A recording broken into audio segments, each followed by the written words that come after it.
pamätám si už z toho roku 56., keď nám z dvora vyvádzali kone, krávy. To si ešte pamätáte? Pravda, že to mám také to hej? Stále to mám pred očami. Ako plakal môj otec, ako si babička trhala vlasy, keď nám to všetko habali. Proste to bolo nešťastie, veľká tragédia. Som Marek Boka a toto je Zemplínsky dialog. My nemôžeme čakať na Bratislavu, že nás Bratislava spasí. Tu je strašne veľká mafia na Slovensku. Dialog, ktorý je hlasom Zemplína. Nech je to akokoľvek ťažké, tak človek proste musí ísť ďalej. A celého východu. Zmena je až tá, ktorá je reálna, nielen tá, ktorá je sľúbená. Spoločne hľadáme riešenia, ako posunúť vpred východné Slovensko.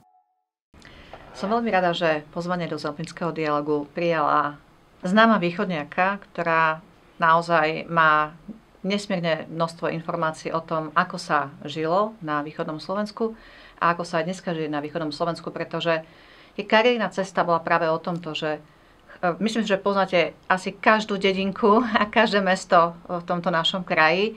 A všetky ste asi navštívila, poznáte aj ľudí, ich nálady, ako sa aj časom menili, pretože ste robila dlhé roky novinárku v tomto prostredí. A informácie ste potom s nimi pracovala aj v iných kontextoch, aj dneska s nimi pracujete, aj keď už nie ste teda aktívna novinárka, ale dneska už pôsobíte aj občiansky a politicky a snažíte sa angažovať a presadzovať možno tie vaše poznania o tomto našom kraji do iných kontextov, napríklad politických kontextov, ale o tom budeme ešte dneska rozprávať. Takže začneme s tým pani Magda Haburová. Môžem hovoriť pani Magda dneska, no? Samozrejme, nech sa páči. Takže pani Magda, naozaj máte veľmi unikátnu skúsenosť s týmto regiónom. Málo kto môže rozprávať o tom, že naozaj ho precestoval, rozprával sa s mnohými ľuďmi, či už v tých politických, administratívnych pozíciách týchto ľudí, alebo aj bežného občana, a občianky, ktorí tu žijú a žili. Takže tá moja prvá otázka bude troška retrospektívnejšie, že keď si teda spomínate na to obdobie do revolúcie a na to, lebo samozrejme, že otázka regionálneho rozvoja nevznikla ani včera, ani dneska, ale že o tomto rozmýšľajú ľudia už dlhodobejšie a predpokladám, že aj v kontexte do roku 89 tu boli skupiny ľudí, ktorí rozmýšľali, že ako pomôžeme východnému Slovensku, aby sa tu žilo lepšie. Takže skúsme začať týmto, troška retrospektívne. Ako to vy hodnotíte dneska? Čo boli tie úvahy o tom, ako rozvíjať tento región? Čo sa podarilo a možno na nejakých príkladoch, že čo sa podarilo presadiť? No, neviem, či hneď začnem o týchto veciach, ale môžem povedať, že ja som už v lete mala 73 rokov, takže naozaj pamätám si život na vidieku. Ja som z vidieka, pochádzam z Tokaja. A naši rodičia, moji rodičia, aj detko, proste babička, boli takí väčší farmári, no nazvime to. A pamätám si už z toho roku 56., keď nám z dvora vyvádzali kone, krávy. To si ešte pamätáte? Pravda, že to mám také to hej? Stále to mám pred očami. Ako plakal môj otec, ako si babička trhala vlasy, keď nám to všetko habali. Proste to bolo nešťastie, veľká tragédia, hej. A aj to si pamätám, ako keď išiel ten tzv. Združstevňovač hore dedinou a my sme bývali tak na rozhraní. A blížil sa k nášmu domu, babička ho zbadala, tak rýchlo utekala hore na pôjt a mňa poslala ku braničke a mala som povedať, že babička nie je doma, odcestovala do Košic. Takže pamätám si naozaj toho strašne veľa. Už ako 7-ročná, v 7. ročníku som už napísala jednu divadelnú hru, takú o princezne a kráľoch. Takže písanie vás lákalo. To som teraz prekvapená, keď tak retrospektívne rozmýšľam, že vlastne, kde sa to vo mne bralo, hej, na dedine som žila, naši rodičia boli veľmi vzdelaní, pretože starý otec bol starosta a keď som tak teraz nedávno pozrela do tej knihy o Veľkej Trne, tak je tam presne napísané, že prečo ho menovali okresný úrad, prečo ho znovu menovali ešte raz do funkcie starostu, pretože je to čistý človek, ktorý nie je v politike. Takže, vidíte, aj takéto veci vychádzajú na povrch. No, keď samozrejme od roku 70 nastúpila som do práce 1.8.68. OK. Áno, nastúpila som na OVČS TV, vtedy to bol okresný výbor Československej telesnej výchovy. V Košiciach vybavil mi to môj striko, ktorý bol vtedy veliteľ vojenského útvaru tam hneď vedľa, kde to sídlilo. A toho 21.6. či 8. Si pamätám, lebo ostala som bývať u nich ešte vtedy, viete, nebola možnosť nejako takto s ubytovaním a podobne, tak u nich som bývala, bol to môj striko predsa. A si presne pamätám, toho 21.8. bolo asi 2:20 po polnoci, keď už v podstate tanky spojeneckých vojsk boli hlboko v našom území. Vtedy zazvonil až telefón strikovi, on pribehol rýchlo, zobral, zdvihol to slúchadlo. Čo? Vojska Varšavskej zmluvy prekročili hranice. Áno, idem. Hneď zložil, utekal na Vecko. Áno, z toho stresu. Áno, stresu a prišlo pre neho auto a potom sme ho nevideli asi pol roka. Pretože keď som ráno išla už do práce, tak pred vojenským útvarom, kde bol on ako veliteľom, stál tank sovietský a vlastne nikdy stade neodišiel. Striko sem tam doma prezradil, že ľutoval tých vojakov, tak ich vpustil dnu sa proste osprchovať a poumývať do kasárny. No a vlastne toto som v podstate očitým svedkom toho, že tá Československá republika bola prepadnutá, hej, lebo ako si to ináč vysvetliť, keď veliteľ vojenského útvaru, vtedy sa mi zdalo, že no viete, už veľa si takto detaily nepamätám, ale že bol aj veliteľom vojenského letiska v Košiciach. Tak, no a ten život dosť rýchlo utekal. Potom som vo februári 69 prišiel jeden pán, Karol Neupaver sa volal, z redakcie Východoslovenskej noviny a on, že potrebujú na šport administratívnu pracovničku, čiže korešpondentku a ja som vedela písať samozrejme na stroji, tak či neprídem tam pracovať. Tak ja hovorím, áno, pôjdem, ale súdruhovia z ONV, kde som už robila som sa pomýlila, to bolo pár roky neskôr, tak vystrihnúť. Tak nastúpila som tam pracovať, samozrejme, to už nedovolili mi niektorí ma pustiť do roľníckych novín, ale to až v roku 75. Trebišovskí súdruhovia. No a tam keď som nastúpila do Východoslovenských novín na to športové oddelenie, tam som len závidela tým redaktorom. Ja som tam musela byť aj večer do 9. niekedy, keď boli akcie. No ale tí chlapi videli, že ak strašne chcem písať, tak oni mi umožnili. Normálne som ja mala na starosti 3. ligu, si predstavte. Hej, krajskú ligu takzvanú. Tam vás pustili, hej. Áno, tam mi dovolili, tam môžem. A oni si chodili, kedy chceli do práce, hej, lebo oni pracovali. A toto som im závidela strašne. A predstavte si, môj taký prvý jubilejný článok vôbec je rozhovor s Ondrejom Nepelom a s pani Hildou Mudrou z roku 71. Pred štartom na olympijských hrách v Sapporo. No a vzniklo to tak, že pani Mudrej manžel bol veľký kamarát s mojím vedúcim Vincom Mriglotom. No a pán Mriglot mi prišiel povedať, že viete čo, Magda, my si ideme posedieť s pánom Mudrým a vy chodte na štadión, urobte rozhovor s Ondrejom aj s pani Hildou. Tak samozrejme to bolo večer, po mne už nikto nečítal, čo to. Tak som všetko napísala, čo mi povedali. On povedal, Ondrej, že po olympiáde sa už proste sa rozhodol, že po olympiáde v 72. odchádza do Svetovej ľadovej revy. Ten článok vyšiel, titulok bol Po Sapporo do revy.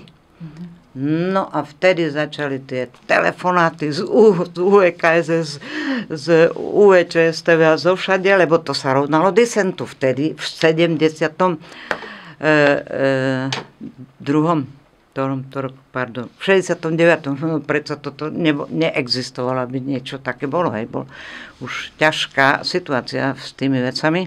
No nejako to sa prepieklo, keďže som nebola redaktorka, tak nemohli ma nejako nič so mnou urobiť. No, ale pracovala som ďalej a keď som už potom jeden kolega, mladý bol, zomrel, tak som išla za pánom šéfredaktorom, že ja už píšem predsa niekoľko rokov, že by som bola rada, keby ma vzali za redaktorku.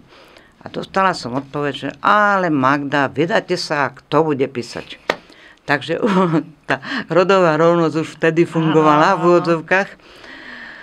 No a tak som išla pracovať do okresných novín v Trebišove, Slovo Zemplína a od začiatku roka 76 do Roľnických novín, kde som potom pracovala 13 rokov. No a odvtedy vlastne som mala na starosti celý východoslovenský kraj, čiže aj Poprad, Prešov, Bardejov, všetko. A môžem povedať, že mnohé veci, ako bolo to tak, že som nedávno aj nad tým rozmýšľala, že prečo nám až Európska únia musela oznámiť, že to východné Slovensko zaostáva za Bratislavou a západoslovenským krajom. Hej, my ako keby sme o tom nevedeli. A tak som sa vlastne zamyslela nad tým, pretože ja som sa venovala týmto veciam, takže vlastne v tom období, samozrejme už tie 70. 80. roky, tak zamestnanosť bola aj u nás, samozrejme v Trebišove napríklad bol potravinársky kombinát, kde od roku 50, teda od roku 51 bola postavená fabrika čokoládovne Deva, ktorá funguje sústavne. No už je samozrejme v súkromných rukách, ale v 1912 tam nám pán grof Julius Andraši postavil cukrovar, ktorý žiaľ Bohu skončil vyvezený ako na šrot do Nemecka za marky. Vyviezla to, samozrejme, je to všetko v archíve, možno, že by dobre bolo sa tam pozrieť, ale keď som chodievala na colnicu, tak mi colníci hovorili, že týždenne sa demoluje a vyváža sa ako šrot ten cukrovar. Asi predstavte, tesne pred 89. bol zrekonštruovaný celý interiér za 1,1 miliardy korún. Samozrejme, nieraz som o tom písala, tak toto mám všetko v hlave. No, takže vlastne to všetko bolo také, okolo mňa sa to všetko dialo, to poľnohospodárstvo fungovalo, dovtedy sme boli vychýrená cukrovárska oblasť, ako v rámci pôdohospodárstva, a zrazu už nemáme nič, ani cukrovar, ani pôdohospodárskú oblasť, ale všetko tam ostalo.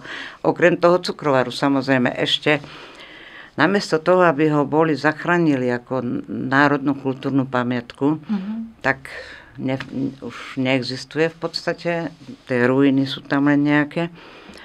A tak som si ja vtedy myslela, keď som všetky tie veci sledovala, že jednoducho si predstavte, fungovalo to vtedy tak, že ktorú stavbu vyhlásili za vládou sledovanú, tak sa to muselo prednostne do nej aj investovať, aj robiť. A tak vlastne v Čechách bolo proste niekoľko tých vládosledovaných stavieb vrátane diaľnic, kde chodili najmä ľudia z našho regiónu budovať. to ešte dokonca vládosledovaná stavba bola aj práčovňa v Moste. Áno, i tam naši ľudia chodili. A všade, aj Bratislava, hej, niektorá časť bola vládosledovaná. Myslím, že to bola asi Petržalka, lebo tá sa vtedy tak budovala, rozrastala. No a si predstavte, že vlastne odchádzali muži a ženy ostávali tu chovať deti, hej, starať sa o deti. A napríklad zoberme, vychádzam z toho, že moja mamička vychovala 4 silných plus ďalších, hej, daňových poplatcov a ona mala dôchodoček len taký nizučky, len preto, že ona nikdy nepracovala. Ona sa stále starala len o nás, no a už keď my sme odrastli, boli veľkí, tak viete, na dedinách neboli také pracovné ponuky, hej. Mm-hmm. Takže tu vlastne začal tá zaostalosť toho našho východu. Môžem sa spýtať, že keď teda existoval inštitút toho, že sú nejaké typy stavieb alebo nejaké typy rozvoja, ktoré boli naozaj pod kontrolou vlády a podporovala ich, ako si vysvetľujete, že na tom východe neboli ľudia, ktorí by dokázali presadiť, aby takéto rozvojové projekty sa robili aj tu? Keď sa to robilo v Moste alebo keď sa to robilo povedzme v Bratislave, že prečo sa tu nevytvorila skupina ľudí alebo nejakí lídri, ktorí by povedali, že teda nielen teda tam, ale aj tu sa to bude rozvíjať. Kto mal na starosti ten regionálny rozvoj? Viete, vtedy to všetko, pokiaľ si pamätám, to všetko bolo uznesenie UVKSS, rozhodnutie UVKSČ, UVKSS. Áno, ale to boli komunisti, ktorí to mohli presadiť v tej Prahe či Bratislave. No, tak počúvali tých hore zrejme, hej. Že nemali tú silu, hej. Nie, podľa mňa určite nie, pretože si zoberte, poviem taký príklad. Už predtým, pred 89. asi 2 roky, bol jeden veľký problém, vznikol v Brekove. Ja som už pracovala v Pravde a Gabo Bér pracoval v Práci. Redakcia Práca, hej, vydávali ju odborári. No, a títo ľudia, všetku tú, by som povedala, protiváhu tým súdruhom, ktorí rozhodli o tom, že 260 metrov od posledných záhrad Brekové je jedna roklina a rozhodli OVKSS, ONV a všetci títo tam súdruhovia, že tam sa vybuduje pre mesto Humenné skladka tuhého komunálneho odpadu. Si predstavte, 260 metrov od posledných záhrad. Viete si predstaviť, čo by to bolo za nešťastie? Už tedy sa to nebola riadená tá skladka tak ako teraz, ale sa to tam vysypalo a všetky tie silonové, nylonové, všelijaké tie sáčky a vrecia lietali. No nehovorím ďalšie tie odpady. Nielen odpady, ale viete aj tie myši a tak, hej, no, nenapadne ma to teraz to druhé slovo. Vzala to do vlastných rúk pani riaditeľka materskej školy vtedajšia. Tak aktivisticky, hej? Áno. A išli vtedy, ja tak viem, že no jasne, my s Gabom sme tam chodívali na tie ich stretnutia a tak ďalej, na tie protesty ich. A spolu sme ako v dvojautorstve tej články písali, to vtedy tak bolo, ako že si jeden druhému svedčíme, že to nie sú klamstvá. A ja stále hovorím, že tá revolúcia v Československu tam začala, lebo to bolo tesne pred veľkými voľbami ústrednými a tí Brekovčania všetci tedy nepošli na voľby. Viete si predstaviť v 88. Ako na protest. Áno, na protest, lebo nevedeli už, čo robiť. Že všetko im došlo. Všetky možnosti. No ale samozrejme súdruhovia to zrejme všetko zahladili a dali pečatku, že bola celá dedina voliť, ale ja tak viem, že neboli. No a potom sa vybrali oni, asi 6 ľudí, za predsedom KNV.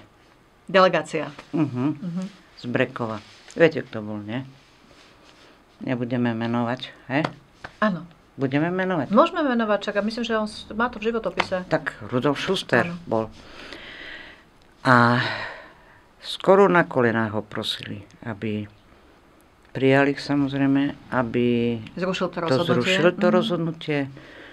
A on sa ani neozval, len krútil hlavou, že nie.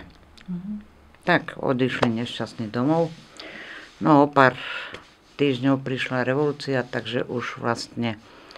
Čo to zastavilo? O pár mesiacov. To tak presne ani neviem, ale keby som ešte si pozrela do archívu mojich článkov, tak samozrejme tam to nájdem, že kedy to bolo písané.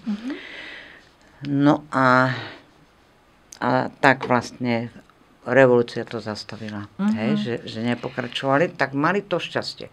Ale súdruh vedúci tajomník OVKZ Michal Roháč z Humenného by vtedy zatelefonoval, keď som ten článok napísala s Gabom, že vážená súdružka Haburová, zakazujem ti vstup do okresu Humenné. Okay. Ja som povedala, no vážený súdruh vedúci tajomník, ty si na to malý chlapec. Takže k čomu budem hovoriť, čomu budem vysvetľovať. To sa človek musel niekedy postaviť takto, hej. Raz tiež sa pamätám pred 89. to bolo 21. september, myslím, bol deň tlače, nie? Tak presne neviem, ale tak asi bolo. No a ja som sa vlastne až teraz dozvedela, že ja som mala celý život home office, hej? lebo ja som bola tu doma, tu som písala na písatom stroji články a posielala som poštou do redakcie, alebo už keď bol nejaký horúci, tak som telefonicky diktovali sme sekretárke. No a tak som zabudla, čo som hovorila. No. Čiže vy ste takto pracovala, že teda ste mala svoj home office a ste písala články z domu a chodili ste po celom východnom Slovensku. Áno. A teda stretali ste strašne veľa ľudí. Okrem takýchto protestov občianskych v Brekove ste ešte pred revolúciou na nejaký taký typ protestov naďabila? Alebo ste ho pokrývala? Tak ja viem už, čo som. Môžem tamtu myšlienku? Áno. Takže ten deň tlače zvykol byť v tom septembri, ale ja do redakcie som nechodievala, lebo aj keď 120 korún vtedy stála letenka z Košic do Bratislavy, ale tak nie stále som chodila. Raz za čas, keď sme mali také porady väčšie nejaké. A si predstavte, že zrazu mi ráno z OVKZ v Trebišove volá jeden súdruh, že súdružka Haburová, náš súdruh tajomník ťa pozýva na naše oddelenie, aby si prišla dneska o 8:00. Tak ja som sa potešila, reku, to konečne si niekto na mňa spomenul, aj tu a tak, hej. No a ja tam prídem, oni všetci sedeli, celé oddelenie okolo stola, za vrch stolom sedel súdruh tajomník ideologický a oznámil, súdružka Haburová, oznamujem ti, že neobjektívne kriticky píšeš o našom okrese. Tak som úplne ostala ako obarená, lebo ja som sa vyobliekala, že mi odovzdajú kyticu, že mi poďakujú. A niekde, že tak, samozrejme, ďalej som nečakala, som sa postavila a som povedala, že súdruh tajomník, či sa ti to páči, alebo nie, ja budem tak písať ako mne, ako proste ja sa rozhodnem. A môžem povedať, že mne príkazy nedávali žiadne. Ja som nebola ideologická redaktorka, áno. Takže práve aj vtedy, čím viacej kritických článkov, tak to sa bralo, hej. Žiadny problém. Len tiež museli byť overené. Nemohlo byť niečo vymyslené alebo niečo podobné. No takže môžem povedať napríklad, že taký Hostovické Luky, Národná prírodná rezervácia, to je pri Hostoviciach, hej, viete, v Humenskom okrese. Tam som dostala echo, že sa chystajú ich, lebo to sú naozaj luky, kde rastie iris sibirský, vzácna rastlina, je to vyše 2,5 hektara A naozaj teraz, keď zakvitne, to je nádherný pohľad. Fantasticky chodia sa tam ľudia fotografovať a tak. No a dostala som echo, že tí družstevníci v Hostoviciach idú to rozorať. Lebo vtedy bola tendencia čím viacej obilia vypestovať. Hej? Takže vlastne... Každá zem bola dobrá. Áno, o to išlo tak všetko rozorať. No samozrejme, že som napísala dosť ostrý článok a pomohlo to. Ale musím povedať, že vtedy veľmi dobre sa mi spolupracovalo práve tie veci z životného prostredia. To mi dávali také echa na to manželia. No, teraz vidíte, že to bez problémov som vedela vždy. Ochrancovia prírody v Humenskom okrese, veľmi dobre sa nám spolupracovalo. Veď tu mám aj napríklad, že v 85. roku som písala Chráňme si klenoty prírody, už v Roľnických novinách. Bol to článok Chakao o východné Karpaty, hej, viete, celá táto časť. Ďalej v Roľnických novinách Prežijú rok 2000. To som písala o korytnačkách v Tajbe, to je zase dole na juhu. Bol problém ten, že vedľa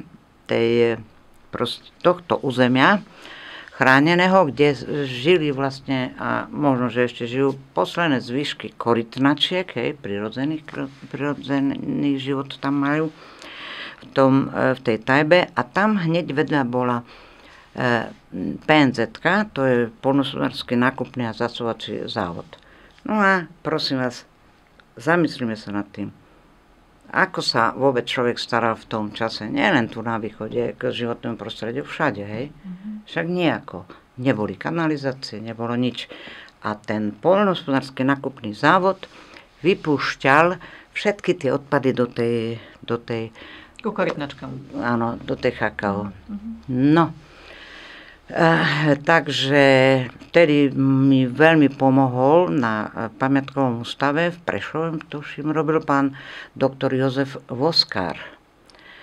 On chodieval, si pamätám, keď sme sa akože dohodli, že pôjdeme tam na miesto činu, tak ja som išla autom a on prišiel na motorke, hej, tak to akože naozaj chodil po tých územiach svojich. A po revolúcii vyšlo najavo, že on je tajne vysvetený farár. No aj pôsobil teraz, no neviem, či ešte teraz, ale pôsobil. Takže predstavte si, tedy, keď boli by na to prišli hej, eštebáci, že on je tajne vysvetený farár, tak dokonale sa mu podarilo to ako zahľadiť. Čiže čo hovoríte, že boli to skôr také individuálne pokusy, cez ľudí, ktorí sa venovali životnému prostrediu na tej svojej možno hobby úrovni, áno, alebo cez ľudí, ktorí sa venovali médiám, to nejak pokryť, ale ten štát v tom princípe skôr zlyhával v tej oblasti. Áno, jednoznačne ochrana životného prostredia takmer neexistovala. A na mnohých územiach ani dodnes, však ja som do minulého roku do leta, hej, 7 rokov som písala pre Mička, pre My, týždenníky My a aj pre Korzár. Od jesene som mestská poslankyňa, tak to sa vlastne vylučuje navzájom, ako konflikt záujmov, tak už samozrejme nepíšem, ale rozpracovala som ja ešte na začiatku napríklad jeden materiál, kde ma oslovila pani, nebudem menovať, ale proste, lebo nechce, aby som ju zverejňovala, že pri Čiernej nad Tisou, kde majú, je tam proste prekladková stanica, hej, to bola celý život, celé roky, od tých čias, od tých 40 rokov v podstate, teda odkedy sme boli v socializme, tak smrdí im z kanalizácie nafta. No tak samozrejme som hneď písala všetko na SIŽIP, Slovenskú inšpekciu životného prostredia do Košic a tak ďalej, aj na ústredie.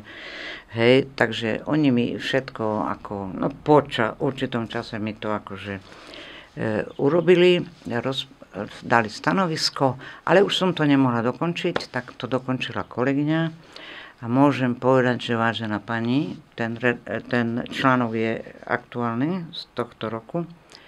Je tam stará obrovská environmentálna záťaž na tom najvýchodnejšom cipe našho regiónu. A prosím vás, zoberte, že pokým nebral Trebišov, mesto Trebišov a okolie vodu zo Stariny, tak dovtedy boli sme zásobovaní s vodou z vodného zdroja Boťany. A to je blízko. A tam vlastne pri tých prekladkách, či ropy, priemyselných hnojív, no prosím vás, dneska sa špekuluje, či je vakcína na COVID, či je vyskúšaná a tak ďalej. Prosím vás, kto skúšal priemyselné hnojiva, ktoré sa tu rozmetávali po celom Slovensku a Československu, ktoré sa vozili zo Sovietskeho zväzu a tak ďalej. Každé 3 minúty išiel vlak z Čiernej nad Tisou smerom na západ, hej, po železnici. Takže ako vlastne, čo to máme za život tu? Je naozaj najvyšší čas, že by sme sa týmto veciam začali zaoberať. Ja som mala pred časom rozhovor s našou pani hlavnou hygieničkou a ona vlastne tam mi povedala, hej, že situácia je takáto, asi pred 4 rokmi, že okres Trebišov má najväčší výskyt rakoviny v rámci Slovenska. O čom hovoríme? A už nehovorím o PCB. Po toľkých rokoch. Bola som v rokoch 2004 až 2009 členka výboru pre regionálny rozvoj pri VUC. A vtedy nám núkala kanadská vláda 35 miliónov kanadských dolárov na likvidáciu PCB. Vúcka to zamietla. Dodnes nikto nevie. Aj to som viacerým písala, že treba to zistiť a aspoň to vykričať, hej, že prečo sme toľké peniaze zamietli. Oni išli to likvidovať. A vidíte, dodnes sa s tým nepohlo, až teraz 2 dní, čo sme, ako vyšla tlačová správa, že sa rozhodla vláda. Ale to táto vláda. Ale nehovorím aj tá, čo bola tie posledné roky, tam vláda pána Budaja v tých veciach robila veľa. Troška viacej. Áno. Čiže aj to Humenné, aj to Straské, aj to Trebišov, vy ako to vnímate, ako obrovská environmentálna záťaž na kvalitu života v tomto regióne, ktorá sa roky nerieši. Áno. No, môžem povedať, že ja neviem, ale nejako mňa to stále tak ťahalo k tomu, aby som vlastne tie veci odkrývala, poukazovala na to. No, zoberte, rok 1990. Agónia svedomia. To titulky, čítam moje titulky, mojich článkov. Je RD Oborín. Takisto. Vtedy v tých 90. rokoch začali také väčšie rebelie tých bežných ľudí, bo dovtedy sa to nedalo. To sa všetko likvidovalo. A potom ste aj niekoho, kto bol väznený za rebeliu? Že teda taký aktivista, ktorý si povedal, že sa mu to nepáči. To skôr tí ľudia odišli. Ale tu, viete, ľudia sa báli. Dovtedy ani nehovorím, že veľmi. Aj teraz sa boja dosť. Akože sú... Aj to iné teraz. Dneska za názor nejdú do väzenia. Ale sú ticho, ako... Lebo viete, to je ťažké, to sa musíte sa proste tomu všetkému postaviť, zanalizovať. Ja si to myslím, áno, presne. Hej, ja som celý život vlastne takéto články písala a chvála Bohu, ani raz som nemala. Tak nemohli ste ísť do Humenného a okolia? No, tak na to som neprihliadala, hej. Áno, ale hovorím, že teda, áno, pokusy, ktoré si nám spomenula. Hej. No, tak napríklad ďalší titulok. Jedovaté milióny ničia zdravie, dvojbodka. Čo pijú a dýchajú v okrese Trebišov. To je rok 90. Hej. Dobre, a je rok 2023, pani Magda. A čo sa zmenilo? Povedzte nám. No tak... To je tejto oblasti, tej environmentálnej záťaže. Ešte jednu takú zaujímavé. V 91. Tiež to v pravde, hej, som písala. Toky sú stoky, vzduch zaprašený.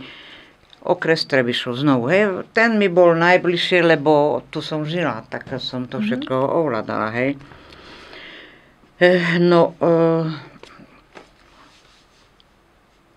Viete,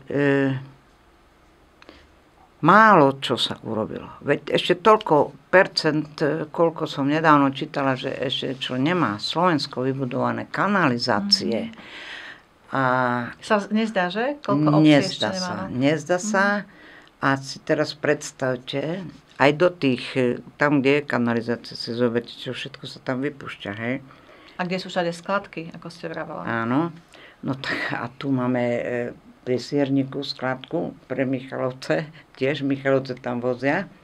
Hej, a to je, prosím pekne, na Nižine. Nižina je proste taký vysávač. Hej, tých všetkých, lebo tam sa to, aj tie rieky sú, preto tak píšem, že rieky sú stoky. No a v tom čase toto, čo som tie články riešila, tak to hovorím, bol taký podnet od ľudí. Vtedy najviac. Vám napísali, alebo vám zavolali, alebo jak sa viete vám dostali? Buď mi zavolali, aj anonymne, že sa nepredstavili. Teraz táto pani mi hovorí, že to je, dala z tej Čiernej na Tisov, že to je kolegia nejaká dala, že na mňa nech sa obratí. Takže zrejme oni, viete, tí ľudia. A keď som kandidovala minulého roku do Vúcky, tak som mala vyše 2200 krúžkov, ale čo som sa čudovala, vôbec som nerobila napríklad práve v tej oblasti Medzibodružia vôbec ako žiadnu reklamu ani nič. A mala som tam krúžky, tak to som bola prekvapená. Zrejme tí ľudia... No áno, určite. No však som písala do Myčiek, hej, do Korzára, takže oni to zrejme vedia. Čo tak má... Ja som po 91. Potom pracovala aj v Besede, pretože v 90. roku sme dostali 24 redaktori, v Pravde všetci naraz vypovede, hej. No, tak viete, čo sa dalo vtedy? Ani úrad práce, ani nič také, ani odškodné, alebo náhrada mzdy, čo si také, jak teraz sa deje. Nič vtedy neexistovalo. No a ale hovorím, predtým som ešte v tej Besede robila a vtedy ma tak napadlo, že idem na reportáž po stopách Mňačkovej... Prašné cesty? Áno, kde končia Prašné cesty. Áno, poznám tú knihu, mám ju veľmi rada. No. A išli sme s fotografom s Jožkom Veselým. A od Spišskej Belej až na Poloniny? Nie, išli sme rovno tam, len na tie Poloniny, čiže do Novej Sedlice. Áno. No, prečo to hovorím? Preto, že teraz ma trošku vytača tá situácia s tým domčekom. Ten domček vôbec, to je taká atrapa domčeka, aký bol reálne tam. My sme tam boli, vtedy tam žili dvaja starky. Myslíte ten Veterničkový? Áno, ten originál ešte starý, pôvodný. Lebo teraz tento je preložený kde nižšie pod ten. Tamten bol tak hore na brehu a sme tam zašli preto, lebo všade bolo, viete, tá dedina bola tak pekná, už upravená, kultúrny dom, všetko, že som žasla, hej, že zrazu, čiže predsa len asi tam tí súdruhovia dávali nejaké peniaze a ten starosta tam bol nejakých 20 či 30 rokov bol starostom, takže asi sa vedel postarať. No a ten domček jediný bol taký tam staručky, všetko moderné domy, hej, už, no viete, opravené, čiže tiež tí ľudia, čo a chlapi chodili robiť vonku, tak prinášali peňažky. A to isté sa deje aj teraz, keď idete za Kapušárami, by ste si mysleli, že to už je upadá, bo že ľudia sú preč. Tu naozaj všetko už je preč, čo chodia pracovať. Takže oni idú pracovať, posielajú domov peniaze a opravujú domy. Hej, presne, tak viete, vidiek, hej. Ale prepáčte, z tých Kapušán idú do Maďarska, či idú do Nemecka? Nie do Maďarska, ďalej na západ, tak tam najviac akože najlepšie platia. A teraz Maďari už aj toto pomaly zatrhujú a už nosia iných lacnejších. No a boli ste teda v tej Novej Sedlici? V tom domčeku, tam som zašla preto, aj Jožo to fotil, že taký bol úplne, hej, pred storočím, ako z iného storočia. Tí starky úplne klasika, viete, babička na hlave, šatka, piekla palacinky, presne na tej mašine. Také lokše. Plechovej, áno, také. A ponúkla ma samozrejme, že som jedla. A sa mi veľmi sťažovali, že majú 3 deti, ktoré žijú v Čechách a vôbec sa o ne nestarajú. Hej, to doslova vám hovorím, a v tej reportáži je to tam napísané. Takže nerozumiem, prečo rušali ten domček, prečo trošku predsa len neopravili tak, ako kde bol, a ešte ho prenášali nižšie. A teraz podľa mňa to je len taká kulisa z toho, to nie je ten domček, čo bol predtým.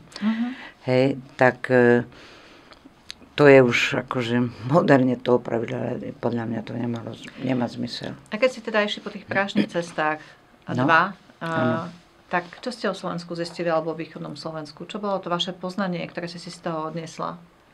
No, v 93., keď sme sa ako rozdelili ako Česko-Slovensko, ma veľmi prekvapila ešte jedna vec v súvislosti s tým domčekom, že viete, vtedy veľmi silné boli také rozbroje už tak na hrane medzi Slovakmi a Čechmi, hej, lebo viem, aj v Prahe som bola a odmietli ma, tesne predtým odmietli mi vydať, som stála v Šore na Václavaku, tam v tých lahvotkách a pýtala som rybací šalát a mi odmietla, že dal, akože nerozumela po slovensky pani.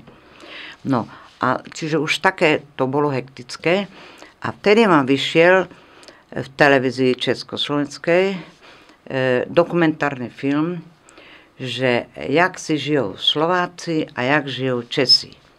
A predstavte si, čo bolo tam. To bol známy dokumentarista pochádzajúci z Prešova. Hej? Viete, ktorý? Nie? No.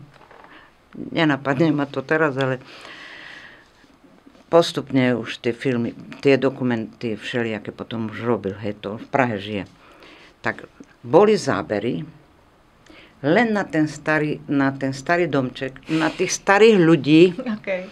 Takhle žijou Slováci a z Čech bolo až, mesto Až a takhle žijou Češi. To bolo zámerne, ako na objednávku zrejme. Objednávka bol ten film od niekoho. No ako sa volal ten známy taký? Nie. On je dokumentárne filmy len robí. Dokeľu, no normálne. Nepodstatné. Proste niekto spracoval a mal si pocit, že je to spravené neférovo a že to nie je reprezentatívne. No rozhodne nie, veď už tak sme, prečo nedal celú dedinu, hej, jak pekne urobená. Ale ten domček a tých starkých, že takhle žijú Slováci, no to neodpustím a nezabudnem nikdy. Čiže čo chcete povedať, podľa mňa je aj to, že aj novinári vedia skresľovať obraz tak, že to nie je reprezentatívne. Áno, to je pravda. A vy ste teraz spomenula viaceré teda tie environmentálne záťaže na východnom Slovensku, ktoré tu vznikli ešte za obdobia socializmu a s ktorými sa veľa teda nerobilo. A kde ste mali ale pocit, že sa to Slovensko posunulo? Ak v tom environmente nie, tak čo na tom východnom Slovensku sa za to obdobie ale posunulo viacej dopredu? Keď ste chodila po tých východnoslovenských obciach, mestách? Áno, tak viete, tak ten rozvoj predsa len je, hej, poznateľné. Už len keď vyjdete do tých našich miest a dedín, tie autá, značky aut hovoria o veľa, hej. Tak, ale môže to byť aj vďaka tomu, že ako si vravila, že z toho kerovského chlapca idú pracovať do Nemecka, veď, potom si to auto kúpia, že nemusí to byť z toho, že východné Slovensko sa rozvíja, ale že oni sú ochotní zaplatiť istú značnú cenu za to, aby to auto mali. Áno. Ale čo sme spravili my na východnom Slovensku, aby sme sa to mali lepšie podľa vás? No tak ťažko povedať, že viete, teraz to všetko vlastne v rukách majú samosprávy. No. Hej? A vy ste teda poslankyňa v Trebišove. Áno. A keď teraz ste už tam, už to nepokrývate ako novinárka, ale ste súčasťou toho rozhodovania, ako to vnímate, tú miestnu samosprávu dneska? A je možnosti naozaj meniť ten Trebišov a to okolie, alebo aj to Michalovce ako okolie, aj Humenné a to okolie? Tak ja si myslím, že práve je to v rukách samospráva a záleží, akých schopných ľudí tam sú, akí schopní ľudia sú tam. Ja v Trebišove nevidím nejaké zadrhelé, lebo tým, že som poslankyňa a vidím to všetko pozadie, že aký máme finančný problém, aký bol napríklad na rozhraní mesiacov február, marec, keď ešte sa nevyberali dane a tak ďalej. Takže a zrazu sa diala taká vec, že budeme mať prvú lígu hokejovú, čo sa potom neskôr stalo, ale máme nezrekonštruovaný zimný štadión, starý, hej, čiže úplne žráč na energie a tak ďalej. No ale samozrejme, takže čo sa deje, tak všetci starostovia a ich týmy, ktorí sú schopní sa proste zapojiť do tých projektových ponúk, eurofondy a tak ďalej, tak kde to využívajú, tam to funguje, samozrejme. A robia sa zmysluplné projekty? Lebo jedna vec, že sa čerpá, to znamená, že príde nejaký ten 1, 2, 3, 4. Druhá vec je, či to prináša blahobyt pre ľudí, že či sa teda robia zmysluplné projekty a či vôbec to mesto v tom PHS-ku dokáže naplánovať zmysluplné projekty. Tak u nás, ja môžem, proste nesledujem tých ostatných, hej, ale u nás v Trebišove, myslím, že áno, že sme aj veľa vecí proste poupravovali. Ja som bola aj v roku 2010 až 2014 mestskou poslankyňou a vtedy môžem vám povedať, že som aj oľutovala, že som poslankyňa, lebo takú dôležitú vec, hej, taká dôležitá vec padla, že padol na nás ten ťažký úver, teda, ktorý sme museli vyplatiť za starého obdobia, 2,5 milióna eur a mesto nemalo, no odkiaľ, hej, čiže len tak zrazu nejaké rezervy 2,5 miliónové, to asi nemá žiadne mesto. Takže sme museli prikročiť k tým veľmi ťažkým rozhodnutiam. Vtedy som prvýkrát v živote povedala, že ľutujem, že lebo som nevedela, či som správne rozhodla, alebo nie. To musíte ale veriť tým ľuďom, ktorí vám vysvetľujú a podávajú veci, hej? Lebo keď neveríte a nemáte iné k tomu dokumentáciu, argumentačne, no tak jednoducho nemôžete len tak urobiť, ako treba niektorí dokážu urobiť, že odídem preč a hotovo, nech rozhodnú iní. A potom sa tvárim, no ale ja som nechcel, hej, a ja som už... To je ťažké rozhodovanie. Áno, veľmi. Čo ste teraz spomínala, bolo také, že ako v dobrom, že údržba toho mesta. Áno. Ale ten rozvoj, to je trošku, že ešte sa pozerám o 20-30 rokov dopredu a jak zainvestujem do akých projektov, aby to mesto bolo dlhodobo udržateľné, zaujímavé a rozvíjalo sa.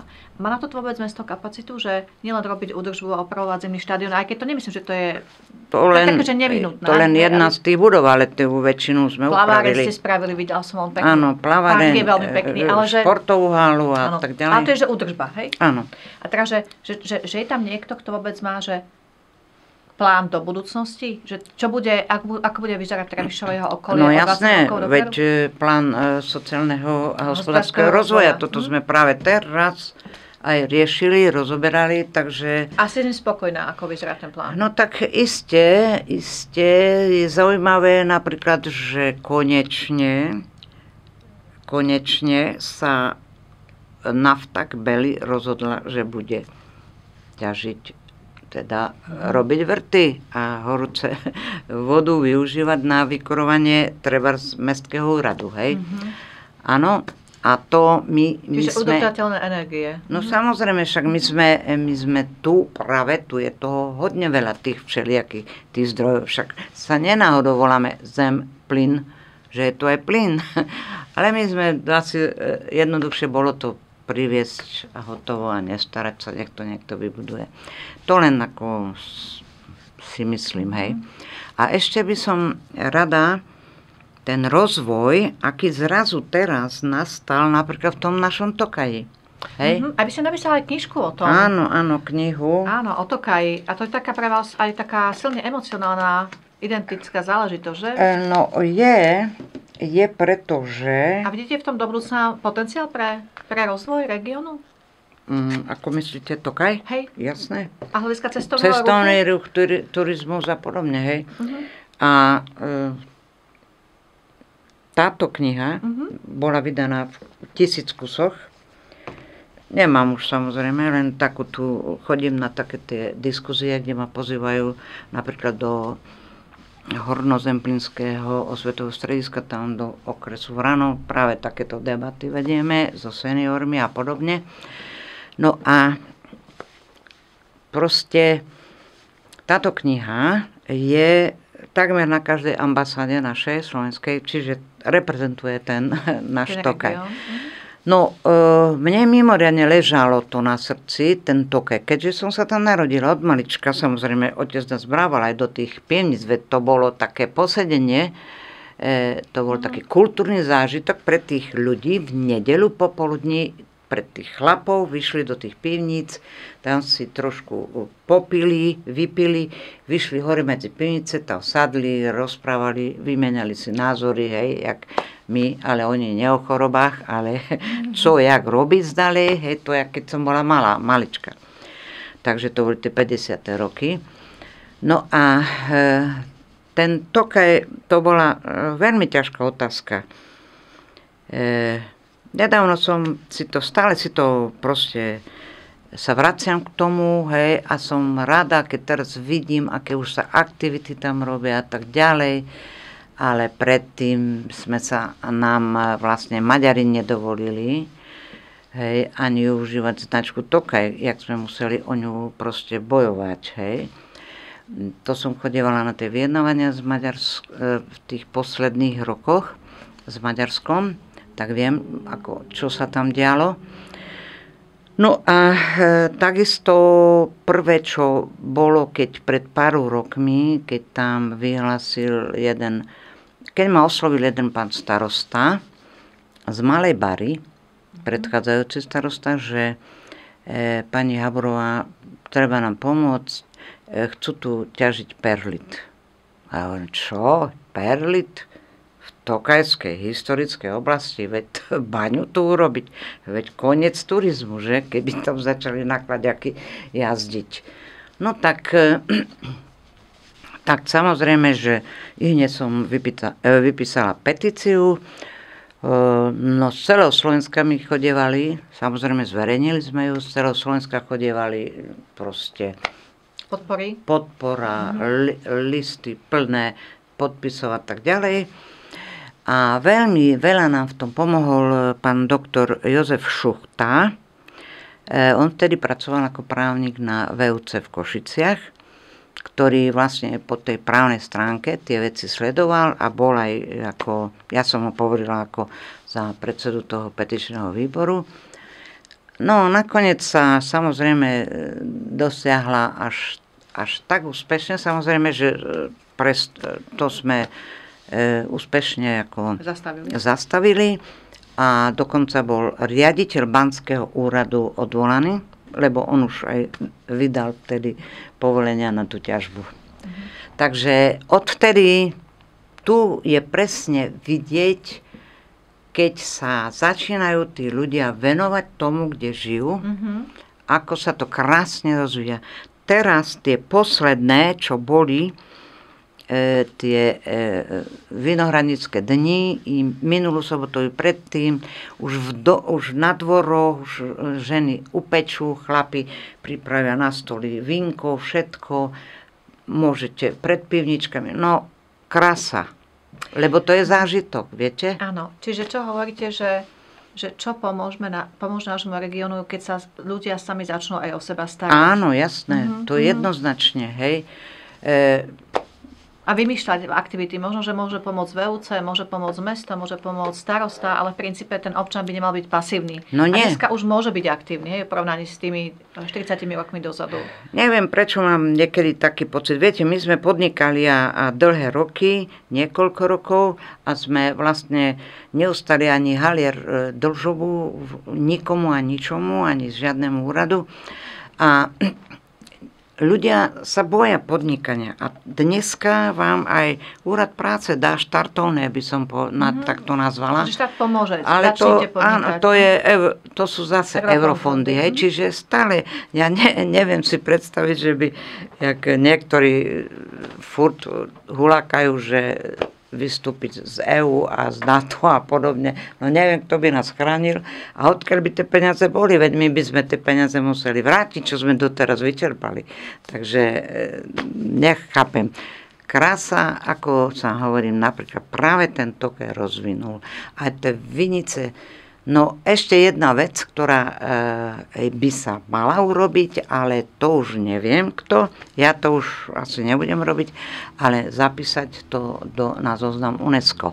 Keď my sme sa ako požiadali o to, tak Maďari s tým nesúhlasili samozrejme, takže no ako konkurenciu asi nás žiadali. A to by bolo ohromné, lebo to by celosvetovo bola tá značka vlastne. Kvality. Áno, značka kvality pre Slovensko. Čiže môžeme vlastne ukončiť dnešnú debatu naozaj možno tým vašim poznaním celoživotným, že je veľmi dôležité, aby sa ľudia angažovali, či už ako občania, pozorovatelia, aktivisti, alebo dokonca vystúpili do politických strán, išli do mestského zastupiteľstva, alebo do VUC, alebo kandidovali do parlamentu. Že toto sú tie priestory, kde sa môže veľa zmeniť a je tu toho, čo meniť. Takže verím, že pani Magda budete príkladom pre mnohých, ktorí sa takto rozhodnú meniť náš spoločný región.